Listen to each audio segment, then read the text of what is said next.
bienvenue dans la capsule de la pause actu. Au programme aujourd'hui, le retour du centre avec Emmanuel Macron.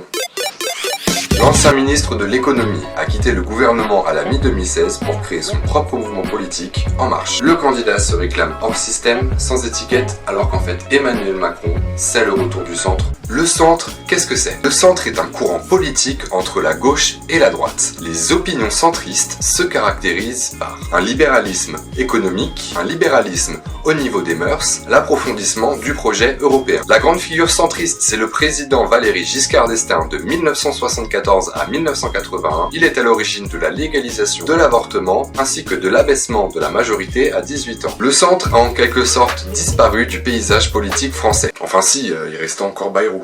En 2002, pour contrer Jean-Marie Le Pen au deuxième tour de l'élection présidentielle, le centre droit et la droite se sont réunis pour former l'Union pour la majorité présidentielle, devenue l'UMP. Emmanuel Macron, c'est le grand retour du centre dans la politique française. Mélenchon et Hamon se chamaillent sur le même terrain, bien à gauche. Le Pen et Fillon, chacun de leur manière, sont bien à droite. Du coup, Emmanuel Macron a un énorme boulevard devant lui pour prendre sous son aile les libéraux progressistes. C'est pas la cohue, seuls 8 députés PS l'ont rejoint. Par contre, il se revendique ancré dans la société civile. Il est soutenu par Laurent Salim, l'ancienne journaliste reporter aux États-Unis de Canal+, Pierre Berger, le célèbre grand couturier, et Jean Pisani-Ferry, l'économiste. Il reste donc un gros mystère à élucider pour le candidat Macron, avec qui va-t-il gouverner?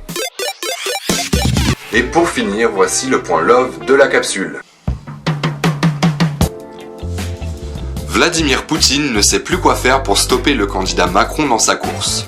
Sputnik News, un média 100% détenu par le gouvernement russe, annonce qu'Emmanuel Macron a une double vie avec Mathieu Gallet, le président de Radio France, et qu'il est soutenu par le lobby LGBT. Réponse de l'intéressé. Je voudrais faire courir l'idée que je suis duplice, ne peut pas me dédoubler, sauf si mon hologramme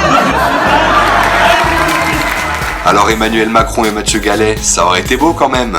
On vous laisse réfléchir.